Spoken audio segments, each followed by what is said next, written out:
আমাদের শিক্ষার্থীরা যেদিকে যায় তাদের সাথে আমাদের ওইদিকে যেতে হবে। শিক্ষার্থীদের বিরুদ্ধে আমাদেরকে দাঁড়ানো যাবে না। মাইলস্টোনের ঘটনায় আমরা শোক প্রকাশ করছি। গতকালকে ফেনীতে আমাদের পদযাত্রা আমরা স্থগিত করেছি, সেখানে আমরা মসজিদে দোয়া মাহফিল অনুষ্ঠিত হয়েছে এবং আজকে ফেনীতে আমরা শেষ করে নোয়াখালীতে এসেছি। নোয়াখালীর যে মডেল মসজিদ রয়েছে সেখানে আজকে নামাজের পরে আমাদের দোয়া মাহফিল ছিল, সেখানেও আমরা শেষ করেছি, মুনাজাত করেছি। যারা শোকসমাপ্ত ফ্যামিলি রয়েছেন তাদের জন্য আমরা দোয়া প্রার্থনা করেছি। যারা আমাদের ছোট ভাইরা যারা স্কুলে ক্লাস করতে গিয়ে এই ধরনের একটি ধ্বংসযজ্ঞের শিকার হয়েছে তাদের রুহের মাগফিরাত কামনা করেছি এবং যারা হসপিটালে আছেন তাদের দ্রুত সুস্থতা এবং আরোগ্য জানিয়ে আমরা এখানে প্রার্থনা করেছি। আমরা দেশবাসীর কাছে আহ্বান জানাবো, আমাদের এই সময়ে সবচেয়ে বড় ফোকাসটা হওয়া জরুরি তাদের স্বাস্থ্য ব্যবস্থা।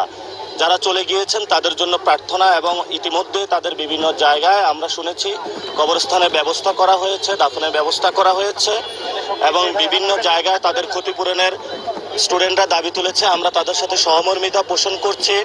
সাথে সাথে আমরা গতকালকে রাত থেকে দেখলাম একটি অনাহত পরিস্থিতি সৃষ্টি হয়েছে, তারা পরীক্ষা বন্ধের দাবি জানিয়েছিল। আমরা তাদের সাথে সংহতি জানিয়েছিলাম গতকালকে এবং আগামীকালকেও পরীক্ষা স্থগিত।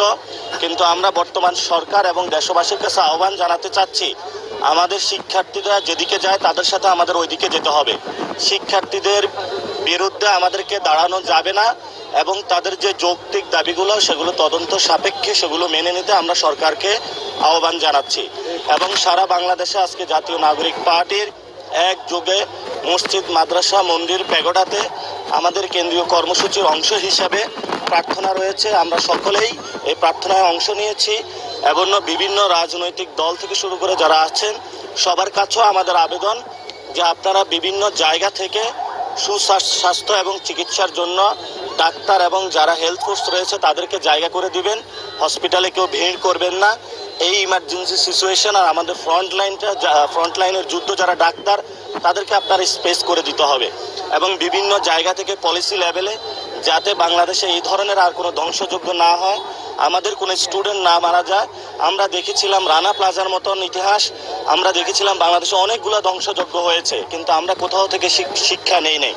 এই জন্যই কিন্তু আমরা দেশটির আমূল সংস্কার চাই। আমাদের সেনাবাহিনী থেকে শুরু করে বিভিন্ন যে ইকুইপমেন্ট রয়েছে এগুলোকে আরও নতুন নিত্য প্রযুক্তির মধ্যে নিয়ে আসতে হবে এবং স্কুলগুলো ঢাকার যে ফ্লাইং জোন রয়েছে সেই ডেঞ্জারাস জোনগুলো মুক্ত করে, ও বিশেষত উত্তরাবাসী কিন্তু ডেঞ্জারাস সিচুয়েশনে রয়েছে, তাদেরকে সেই জায়গাটা ক্লিয়ার করে রাজুকের যে প্ল্যানগুলো আছে সেগুলো বাস্তবায়ন করতে হবে। কোনো দখলদার, কোনো গডফাদারদের কাছে কেউ মাথা নত করবেন না এবং আপনারা সঠিকভাবে যদি ঢাকার আরবান প্ল্যানিংটা করতে পারেন, কক্সবাজার বিভিন্ন জায়গায় যে বিমানবন্দর রয়েছে সেখানে যদি আমরা প্ল্যানিংগুলো করতে পারি তাহলে বাংলাদেশের ভবিষ্যতে এই ধরনের ধ্বংসযজ্ঞ থেকে আমরা এড়াতে পারবো। আপনারা জানেন আজকে আমাদের পদযাত্রা ছিল, সেটাও আমরা স্থগিত করেছি এবং আজকের পদযাত্রা বাদে আগামীকাল থেকে আমরা ইনশাল্লাহ আবার আজকে রাত্রের মধ্যে জানিয়ে দিব আগামীকাল থেকে আমাদের পদযাত্রা হবে কিনা। আমরা সর্বোচ্চ সতর্কতায় রয়েছি এবং দেশবাসীর সাথে আছি এবং আমাদের সারা বাংলাদেশের মানুষদেরকে আহ্বান জানাচ্ছি সবাই তাদের ফ্যামিলির পাশে দাঁড়ান এবং ভবিষ্যৎ বাংলাদেশ পুনর্গঠনে কনস্ট্রাকটিভ ওয়েতে, ডিস্ট্রাকটিভ ওয়েতে নয়, শিক্ষার্থীদের আপনারা পাশে থাকবেন এবং শিক্ষার্থীদের দাবিগুলো যৌক্তিকভাবে মেনে নিন।